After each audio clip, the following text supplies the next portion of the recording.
Nous passons maintenant à l'exercice numéro 5. Alors, dans l'exercice numéro 5, on vous dit que vous allez avoir, on vous dit tout simplement de suggérer une synthèse de cette cétone spirocyclique à partir du produit de départ, indiquer et proposer une préparation de l'aldéhyde de départ. Alors, donc à partir de l'aldéhyde, ici, on vous demande de suggérer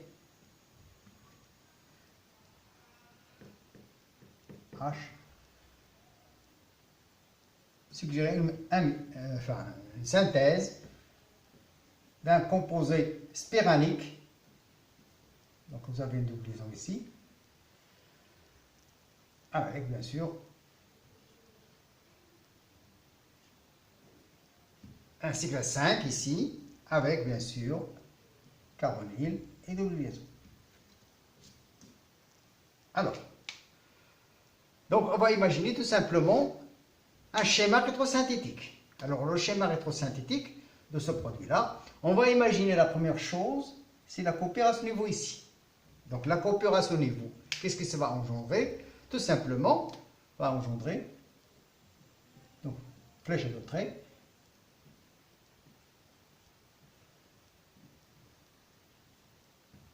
avec le méthyle, et puis ici vous aurez aldéhyde, et ici vous aurez, on peut bien imaginer aldolysation, crotonisation, pour permettre d'obtenir ça. Et alors, à partir de ce composé-là, on peut tout simplement imaginer alkylation en alpha de l'aldéhyde, qui permet d'engendrer l'aldéhyde de départ, plus une, comment dirais-je, une cétone, une chlorocétone, par exemple,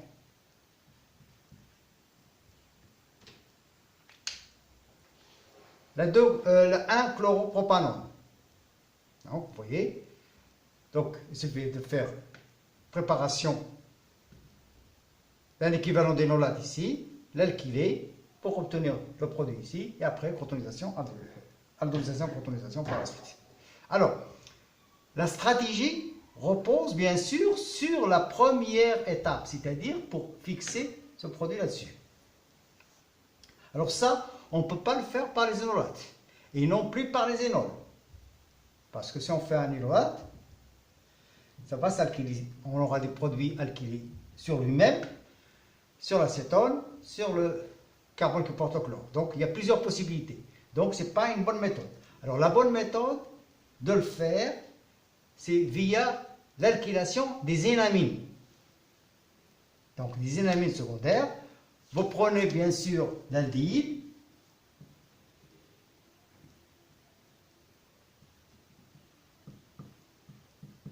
avec une amine secondaire, que ce soit cyclique, non cyclique,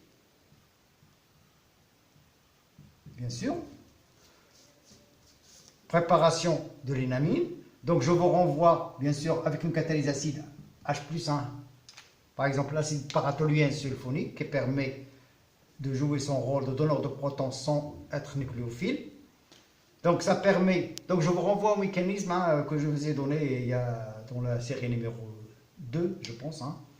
Donc ça permet d'obtenir l'énamine,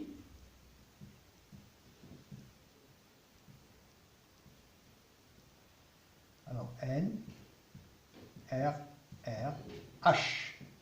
Donc ça, c'est l'énamine que vous obtenez. Soit que R est cyclique ici ou non cyclique, soit ça la dibenzylamine ou bien la dicyclohexylamine, ou bien tout simplement la pyrrolidine, ou bien la morpholine.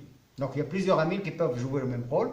Alors après, vous traitez ça par la chloropropanone. Donc tout simplement, vous allez avoir des parts de Cl-, et bien sûr le retour ici. Donc ça vous donne le produit ici, avec bien sûr ici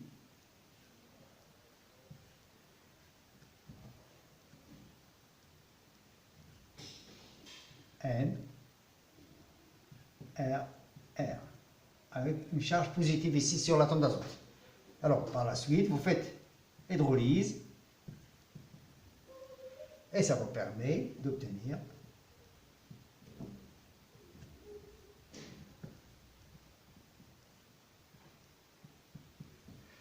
ce composé. Alors ce composé, c'est ce qu'on a montré tout à l'heure lors de la rétrosynthèse. Alors ce composé-là, vous le traitez soit en milieu acide, H+, vous chauffez, ça permet de faire l'énol. Il n'y a qu'une seule possibilité, parce que vous ne pouvez pas faire l'énol ici, parce que si vous faites l'énol ici, ça réagit, ça donne un cyclopropane, et un cyclopropane n'est pas favorisé. Donc, ça donne un cycle 5 qui est beaucoup plus favorisé par rapport à cycle 3. D'accord? Donc, soit en milieu acide, ou bien en milieu basique, ça vous donne la même chose. Ou une base de moins, par exemple, thiosurbutylate de potassium, hein, ça donne, bien sûr, donc, je vous suggère ça comme base. Alors, ça vous donne quoi? Aldolysation. Donc, aldolysation.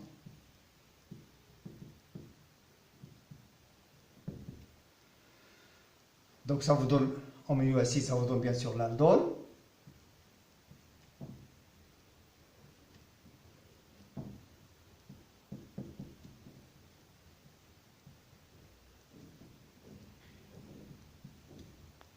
Et après, ça continue, toujours vous chauffer, en milieu H+, ça vous donne perte de H2O, donc moins H2O, ça vous donne bien sûr le composé recherché.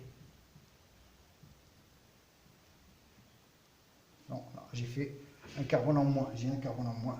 Qu'est-ce que j'ai? Est-ce que j'ai la brosse?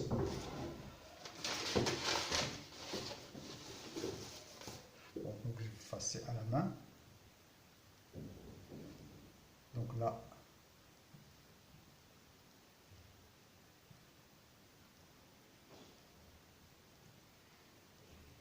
ça vous donne bien sûr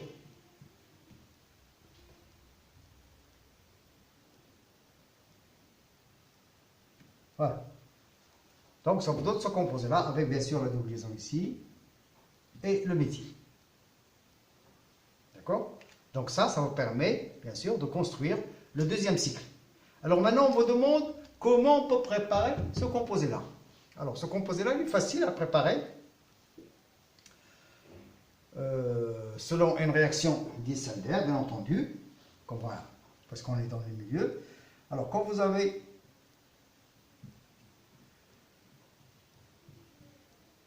H, donc le schéma rétrosynthétique, on peut revenir en arrière, tout simplement, en faisant une coupure à ce niveau. Imaginons une réaction Diels-Alder, c'est-à-dire avec un diène de ce type, plus un diénophile de ce type. D'accord? Donc, ici, pour voir la régiosélectivité, donc la double liaison la plus riche est celle-là. Donc, c'est celle qui va commencer l'addition. Les pôles ici, le carbone positif c'est là, le moins positif est ici. Donc, elle est bien disposée pour avoir la bonne régiosélectivité. Cela veut dire que vous allez avoir ça, comme ça. Et vous obtenez le produit, c'est-à-dire le composé H avec la division ici. D'accord? Donc il suffit de couper correctement, parce que si vous cherchez à le faire par des réactions en chaîne,